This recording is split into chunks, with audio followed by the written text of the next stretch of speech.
Mas Wahyu, Ya, Mas. bicara tentang doa, Mas. Kalau menurut Mas Wahyu, pengertian daripada doa itu apa, Mas? Bisa dijelaskan, Mas? Ya, kalau doa itu sebetulnya nggak usah tanya sama saya lah, Mas Yahya. Tanya sama Mbah Google saja itu sudah lebih pinter sebetulnya. Kalau Mas Wahyu ini nggak nggak pinter. Ya, nggak apa-apa, Mas. Kan saya mau tahu versinya Mas Wahyu, doa itu apa. Ya, Kalau Google kan secara umum, mungkin Mas Wahyu punya versi lain. ya sama ya secara umum juga, nggih.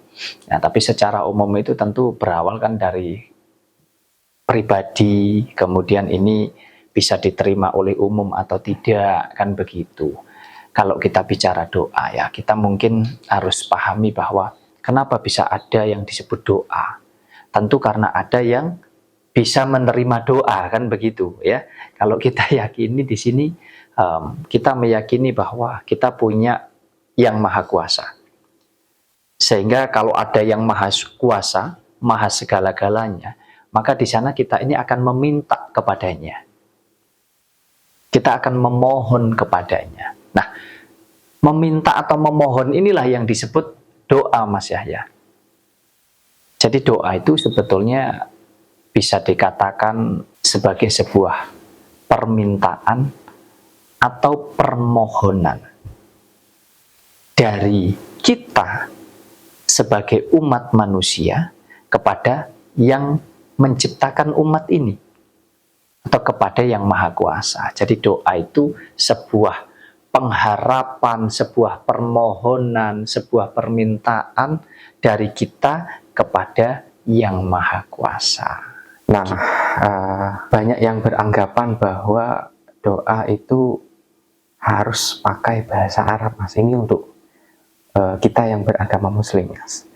Katanya lebih afdol kalau doa menggunakan bahasa Arab ini akan lebih mudah terkabul, lebih mudah didengar sama yang maha kuasa ya. Padahal kita nggak tahu artinya, tapi kita berdoa aja ya.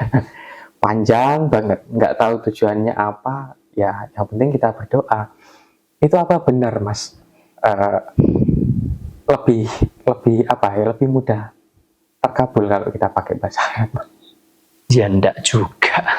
Jadi begini, tadi sudah saya sampaikan di awal bahwa doa itu adalah sebuah permohonan, doa adalah sebuah harapan, sebuah permintaan.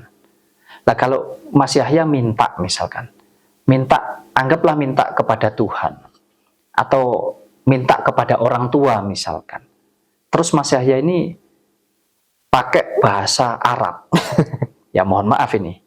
Sedangkan Mas Yahya itu nggak ngerti artinya. Misal, di situ Mas Yahya ini minta uang. Tapi bahasa Arabnya itu artinya misalkan minta makan. Loh, Mas Yahya kan harus tahu itu. Ya, Paham kan? paham. Jadi ketika Mas Yahya menggunakan sebuah bahasa harus paham artinya. Jangan hanya satu bacaan, satu ayat, satu doa dipakai untuk segala jenis permintaan. Ya kan? Kebanyakan begitu. Iya. Ini juga Benar, harus benar, dipelajari gitu loh. Jangan, misalkan kita ini dari kecil diajarkan, oh doanya makan ini, doanya untuk bepergian ini, doa sebelum tidur ini. Kita harus tahu artinya supaya kita bisa meresapi, meyakini, dan kita bisa mengimani doa itu. Karena kita ngerti artinya. Terus kemudian kalau kita dikasih bacaan, ini kan banyak orang minta amalan, minta bacaan ya, yang seolah-olah amalan itu paling top, paling mujarab, sehingga apapun yang kita minta terwujud. Artinya aja nggak ngerti. Jadi harus paham artinya, harus spesifik Mas Yahya doa itu.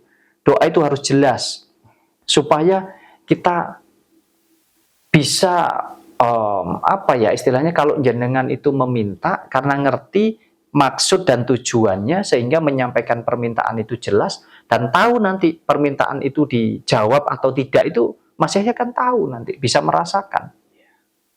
Nah, kalau kita bicara tentang doa, ya, kalau kita sebagai orang Muslim, kemudian doa yang paling bagus itu pakai bahasa Arab misalkan.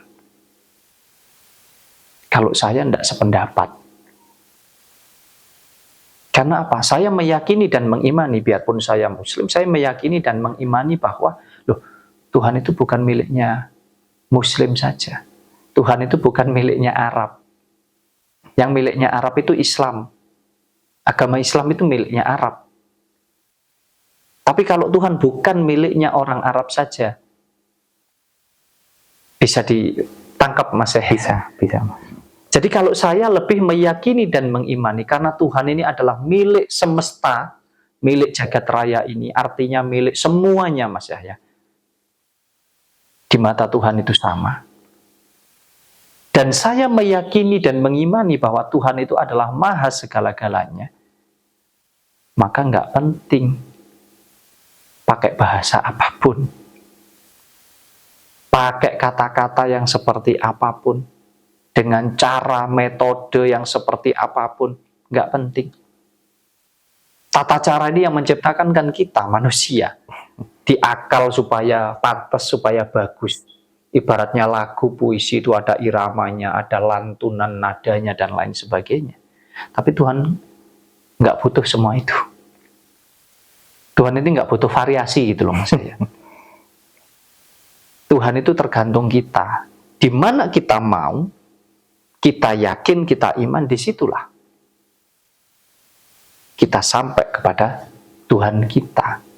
Jadi mau berdoa pakai bahasa apapun, kapanpun, dimanapun, bahkan nggak usah berkata-kata. Baru ada di dalam relung hati kita saja, Tuhan sudah maha segala-galanya Mas Yahya.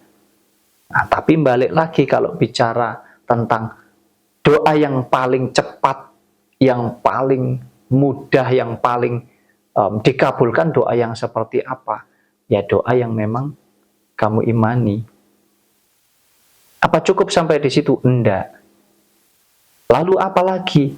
Ya setelah kamu imani, ya kamu wujudkan. Karena yang bertugas mewujudkan itu ya kita, bukan Tuhan. Tuhan sudah oke semuanya sebetulnya. Tuhan itu mau diajak yang seperti apa, oke, beres Mas Yahya. Tinggal bagaimana manusianya. Contoh saja. Tak kasih contoh. Mas Yahya beli makanan, beli roti lah misalkan. Tentu Mas Yahya meyakini kan bahwa roti itu adalah miliknya Mas Yahya. Tinggal Mas Yahya makan, selesai kan begitu. Iya. Tapi kalaupun Mas Yahya yakini, kemudian Mas Yahya nggak gunakan otaknya untuk memakan roti ini, membuka dari bungkusnya dan memasukkannya ke dalam mulut. Emangnya cukup dengan diyakini aja roti ini bisa masuk ke perut? Nggak bisa. Nggak bisa. Nah, sama halnya dengan kalau kita bicara tentang rezeki.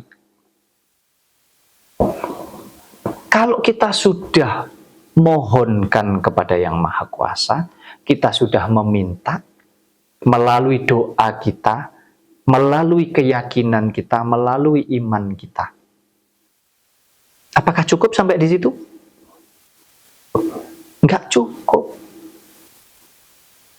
Kamu harus mewujudkannya. Dengan apa? Ya gunakan otakmu. Contoh kamu ingin punya uang, minta sama Allah, ya Allah berilah aku uang. Berilah aku rezeki keuangan. Setelah kamu yakini, kamu imani, tugas kamu adalah menggunakan otak kamu atau pikiran kamu untuk mewujudkan itu tadi. Kalau kamu ingin punya uang, berarti kamu harus bagaimana? Nah, tugas kamu di sini untuk komunikasi dengan ini supaya jalannya jadi benar. Contoh, di sini berpikir kalau ingin punya uang, satu, aku bisa bekerja. Ditanyakan di dalam hatinya, apa aku bekerja saja? Bekerja apa ya? Muncul lagi di sini, aku ingin punya uang. Apa aku tak minta saja ya sama bapak atau ibuku? Ditanyakan lagi di dalam hatinya, kira-kira bapak atau ibuku punya uang enggak ya? Supaya seimbang, hasilnya nanti jadi benar, jadi baik. Terus muncul lagi di sini, aku kepingin punya uang. Apa aku tak jual motorku saja? Ditanyakan lagi di sini. Bener enggak kalau aku jual motor ini? Untuk kebutuhan apa toh? Kok aku harus jual motor dan lain sebagainya? Atau muncul lagi di sini. Aku pengen punya uang. Bagaimana kalau aku mencuri? Ditanyakan lagi di sini. Benar nggak ya kalau aku mencuri? Inilah pentingnya kita memahami tentang hidup ini. Jadi, Tuhan itu bukanlah sebuah makhluk atau sosok yang bertempat di sebuah ruangan tertentu, tidak. Kalau saya mengimani, meyakini bahwa Tuhan itu ada di dalam diri saya, di mana saya meyakininya. Saya mengimani bahwa Tuhan bersama saya, sehingga saya selalu menggunakan pikiran dan juga hati saya, yang secara sederhana saya yakini, di dalam hati yang paling dalam inilah tempatnya Tuhan bersemayam, secara sederhana. Oke, kembali lagi ke doa yang artinya kalau kita berdoa ya harus paham apa yang kita minta ya Mas, yang kita utarakan kepada Tuhan. Jadi Harus nggak asal baca doa panjang ya, nggak ada tujuannya. Nanti, ya harus jelas, harus spesifik, ya, dengan pakai bahasa apapun, pakai bahasa tubuh, pakai bahasa apapun, selama sejauh kamu yakin iman dan kamu mau mewujudkannya, ya tidak ada yang tidak bisa. Jadi bukan karena bahasanya Mas ya, Tuhan, ya mohon maaf ya itu tadi, kalau pakai bahasa Arab lah, Tuhan ini bukan Tuhannya orang Arab kok, ya. Orang Belanda sana ya punya Tuhan. Tuhannya cuma satu, tapi kita berebut seolah-olah Tuhan itu milik kita. Milik kita semua. Tuhan itu milik kita semua. Jadi bukan miliknya bangsa Eropa sana, bukan miliknya mungkin bangsa mana lagi. Saya tidak hafal ya. Jadi intinya Tuhan itu milik kita semua. Di mana kita meyakini dan mengimani bahwa Tuhan itu ada, ya di situ. Oke, pakai bahasa apapun boleh teman-teman. Pakai bahasa apapun. Yang penting kita paham artinya ya. Bahkan nggak usah berbahasa ya. Baru di dalam hati aja Tuhan sudah mengetahui, karena kita yakini Tuhan itu maha segala-galanya.